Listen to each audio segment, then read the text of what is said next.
London's streets were always busy, filled with the sound of footsteps, laughter, and hurried conversations. People rushed to their jobs, students walked with books in hand, and lovers held hands as if the world belonged to them. In that crowd, one girl walked quietly. Her name was Emily Carter. From a distance, Emily looked perfect. She had soft brown hair, deep blue eyes, and the kind of smile that could light up even the dullest corner. At her office, she was known as the girl who never stopped smiling. No matter how stressful the work became, Emily always carried her mask of happiness. But only Emily knew the truth. Behind that mask, her soul was cracked, fragile like dry earth waiting for rain. Every night, when the city went silent, Emily sat by her window and cried. Tears slipped down her cheeks, and she whispered to herself, "Just one more day, Emily. You can do this." Emily was 25, working in a publishing house. To her colleagues, she was a symbol of positivity. They admired her energy and believed she had the perfect life. But no one knew about her past, the wounds that had never healed. 3 years ago, Emily had lost her parents in a car accident. In one night, her entire world collapsed. She had no siblings, no close relatives. Just emptiness. She remembered standing in the hospital corridor, staring at the doctor's face as he spoke the words that destroyed her. From that day, she had learned to wear a mask.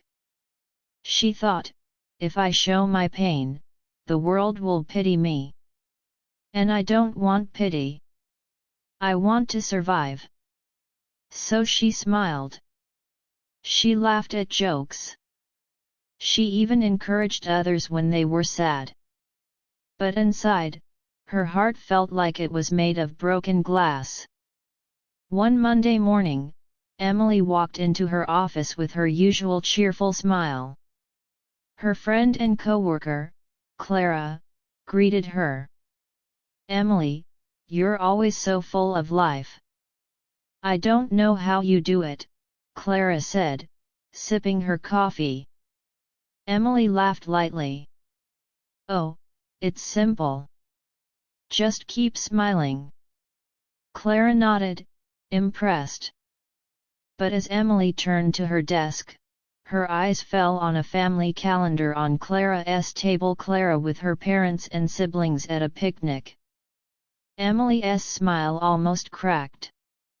She quickly turned her face away and forced herself to breathe. Inside, she whispered, "Why not me? Why did life take everything from me?" But the mask stayed. No one noticed the storm inside her. That night, Emily returned to her small apartment.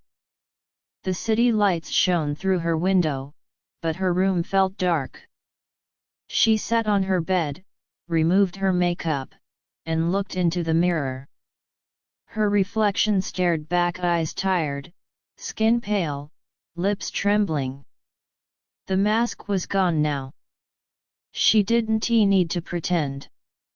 Tears rolled down as she whispered, "I'm so tired of being strong. I'm so tired of smiling when I want to scream." She covered her face with her hands and cried until her pillow was wet. She felt broken, like the cracked earth in summer. But then, something inside her whispered, a tiny voice, "If you survived this long, maybe you're stronger than you think." One evening, after a long day at work, Emily decided to take a walk in the park near her office. The air was cold, and autumn leaves crunched under her shoes. She sat on a bench, staring at the fountain. A man around her age sat down a few feet away. He had kind eyes and carried a sketchbook. After a few moments, he looked at her and smiled. You look like someone who carries 1,000 untold stories, he said gently. Emily was surprised. Excuse me. He shrugged. I'm an artist. I observe faces. Most people smile with their lips, but your eyes, they're sad. Emily froze. No one had ever looked through her mask before. For the first time in years, she felt exposed. She wanted to deny it, but the truth was already out. The man introduced himself. I'm Daniel Reed. And don't worry, I won't ask questions. Sometimes silence understands better than words. Emily managed a small smile. I'm Emily. They didn't talk much, but in that short meeting, something changed. For the first time, someone had seen the crack in her mask and didn't judge her. That night, Emily sat at her desk and wrote a letter to herself. She wrote, Dear Emily, you've been through pain no one sees. You've hidden behind a smile because the world demands strength. But maybe it's okay to be weak sometimes. Maybe it's okay to cry. Because pain doesn't make you less human. It makes you real. She folded the letter and placed it inside her journal.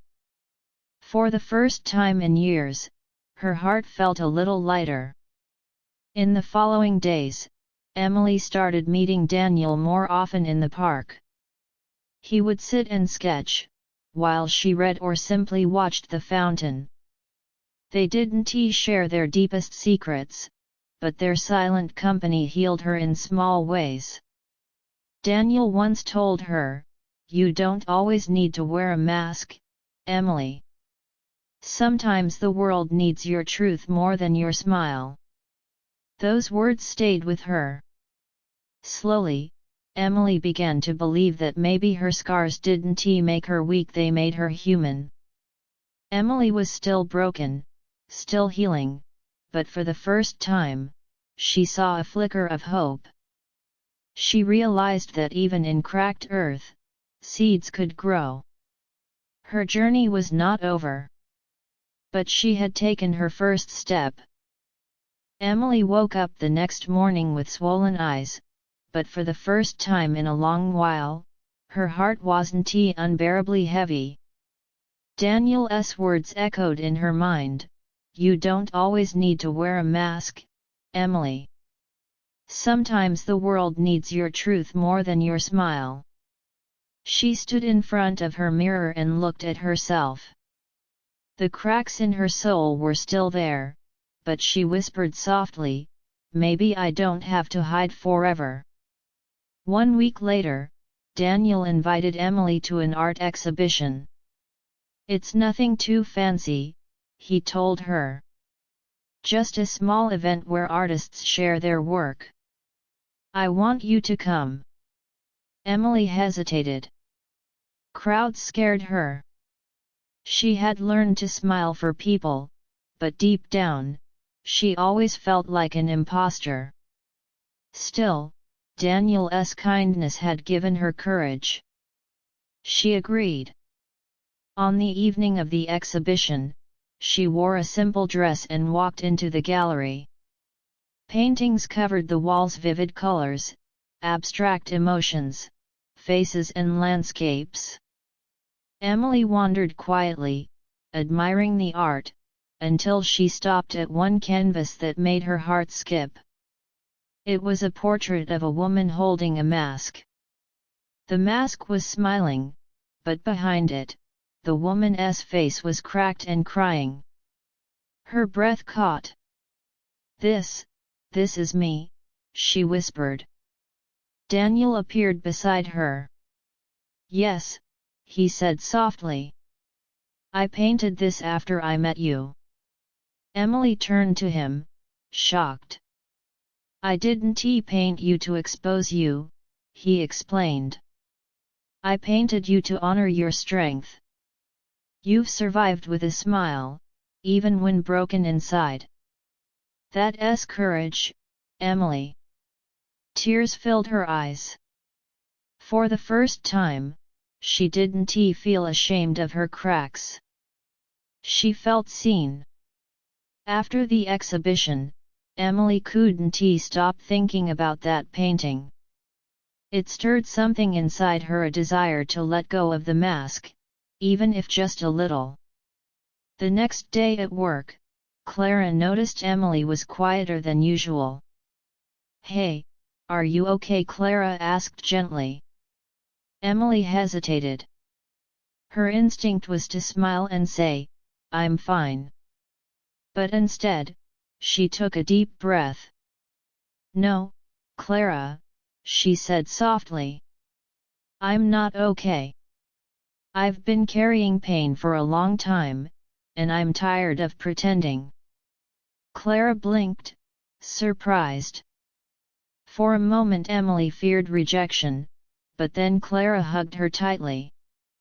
"Emily, you don't have to hide. You don't have to be strong all the time. You're allowed to hurt." That hug broke something open inside Emily. For years, she had believed that showing pain was weakness. But in that moment, she realized it was connection. By sharing her truth, she wasn't alone anymore. From that day, Emily began a slow journey of healing. It wasn't magic, it didn't happen overnight. She still cried at night sometimes. She still missed her parents so deeply it hurt. But she no longer carried it all alone. She joined a support group for people who had lost loved ones. At first, she listened silently as others spoke about their grief. Then one evening, she found the courage to share her story.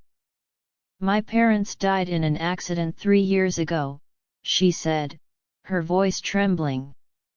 "Since then, I've been wearing a mask, pretending to be happy. But inside, I was breaking. I thought no one would understand. But I'm starting to see that, maybe I don't have to fight alone." The group listened with compassion. Some nodded, some reached out to hold her hand. Emily felt warmth spreading through her chest. For the first time, she truly believed she was not the only one carrying invisible scars. One rainy evening, while cleaning her apartment, Emily found an old box filled with her parents' belongings. Inside was a sealed envelope with her name on it. Her hands shook as she opened it. It was a letter from her mother, written years ago on her birthday. "Dear Emily, life will not always be kind. One day, you may face pain so heavy it feels unbearable.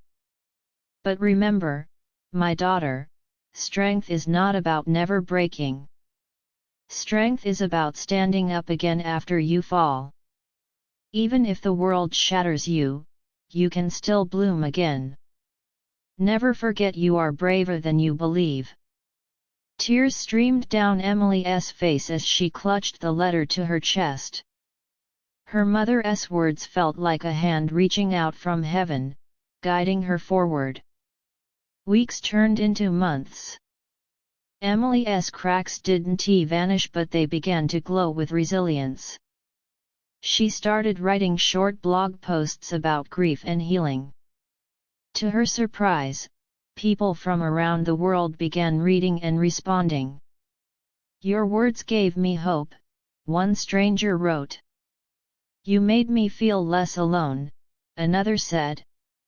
Emily realized something powerful: the mask she once wore to hide her pain was no longer needed. Instead, her truth, raw, imperfect, vulnerable, was giving hope to others. One quiet evening, Emily stood before her mirror again. This time, she didn't see a broken girl. She saw a woman who had survived storms, who had learned that cracks could let the light in. She whispered, "I will never hide my true self again. My scars are not weakness. They are proof that I lived, that I loved, that I survived." And for the first time in years, Emily's smile wasn't a mask. It was real. Emily sat once again in the park, beside Daniel. The fountain sparkled in the sunlight, and children laughed in the distance. "Do you still wear the mask sometimes?" Daniel asked gently. Emily thought for a moment. "Yes. But not to hide anymore. Now, it's just a reminder of how far I've come. I don't live behind it. I live beyond it." Daniel smiled. "Good. Because the world deserves to see the real Emily." She looked at the sky, her heart lighter than ever before.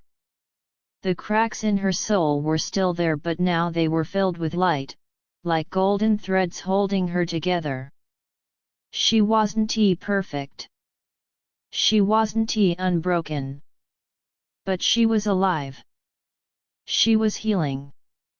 And that was enough. Emily's story is a reminder. Everyone wears masks. Everyone hides pain.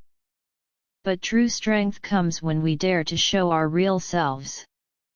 Your scars are not shame, they are stories of survival. So if you're hurting, remember Emily. Even in cracked earth, flowers can bloom again.